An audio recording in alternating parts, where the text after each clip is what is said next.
আয়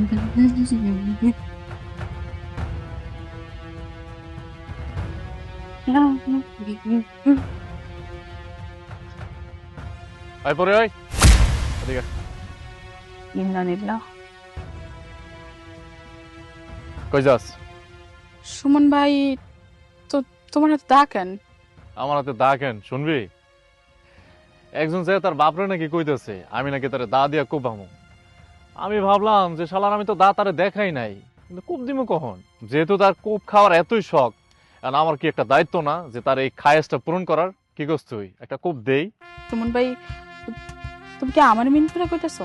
আরে না দূর, কি কোস না কোস, তোরে মিন করে কমু আমি? আমি সুমন ভাই, আই লাভ ইউ। কি কইলি? আই লাভ ইউ সুমন ভাই। সত্যি কইতাছস? হ সুমন ভাই, সত্যি কইতেছি। আমি না কালকে রাইতে অনেক ভাবছি, তুমি না অনেক সুন্দর, অনেক হ্যান্ডসাম, দেখতে তো খারাপ না। আমি তোমার অনেক ভালোবাসি সুমন ভাই। ওরে, আমি জানতাম, আমি জানতাম তুই রাজি হবি, তুই আমার নিয়ে ভাববি। শুন পরি, সত্যি আমি তোর অনেক ভালোবাসি। তোর একটা কথা কই, এই যে তুই মিথ্যা কথাগুলো কস, এগুলো ছাইরা দে। মিথ্যা কথা কইলে তো আল্লাহ নারাজ হয়। তাছাড়া দেখবি তোর এই মিথ্যা কথার জন্য একদিন এত বড় একটা ঘটনা ঘটে যাব, যেটার জন্য তুই মাসুল দিয়ে শেষ করতে পারবি না। ঠিক আছে, আল্লাহর কসম আর মিথ্যা কথা কমো না। আমার বিয়ে করবি? হ করুম, কিন্তু তুমি ঢাকায় যাও, আমগো বিয়ার বাজার করে নিয়ে আহো, তাহলে আমি তোমার বিয়া করুম। চাচা যদি রাজি না হয়? আবার রাজি না হইলে না হইব, আমরা পালায় বিয়া করুম, কিন্তু তুমি ঢাকায় যাইয়া আমার লগে বিয়ার বেনারসি নিয়ে আহো। আচ্ছা ঠিক আছে, যা, আমি কালকেই রওনা দিব। আচ্ছা আমি যাই। শোন না পরে, হুম। আমি না তোর সত্যি সত্যি অনেক ভালোবাসি। আচ্ছা আমি যাই।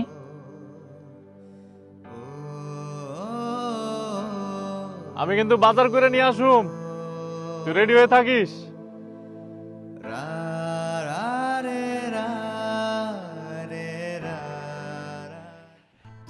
মা, তুমি থাকো, আমি একটু বের হলাম। ও মা, এখনই যাবি কি? মাত্র তো আসলি, একটু রেস্ট নে, নাস্তা টাস্তা কর, তারপরে যা। মা, অনেক বছর পরে গ্রামে এসেছি, পুরো গ্রামটা একটু ঘুরে দেখতে দাও। আচ্ছা ঠিক আছে, কিন্তু একা যাস না, কাউকে সাথে করে নিয়ে যা। ওই যে উজ্জ্বল আছে, আরেকটা কি যেন নাম? ফরিদ। হ্যাঁ হ্যাঁ ফরিদ, ওকেও সাথে করে নিয়ে যা। মা, আমি কি সে ছোট্ট রুবেল আছি যে কাউকে সাথে করে নিয়ে যেতে হবে? বাবা, অনেক বড় হয়ে গেছে মনে হচ্ছে। আচ্ছা বাবা, যাও।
Excuse me. মানে? জি, আপনাকে বলছি। আচ্ছা, আপনি কি এই গ্রামেরই মেয়ে?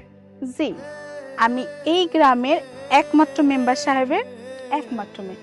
কিন্তু আপনি কে? আপনাকে তো চিনলাম না। আমি আমি রুবেল সর্দার, সর্দার বাড়ি ছেলে, অর্থাৎ লতিফ সর্দার হচ্ছে আমার বাবা। ও, আপনি সর্দার সাহেবের ছেলে? আচ্ছা, গ্রামে আসেন না তো, এই জন্য চিনতে পারিনি, দুঃখিত। হ্যাঁ, আসলে আপনার দোষ নেই, আসলে এখানে আমারই দোষ।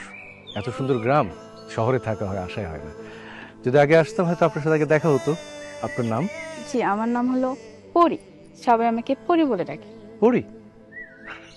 মার্শাল্লাহ, আপনি তো পরীর মতোই সুন্দর।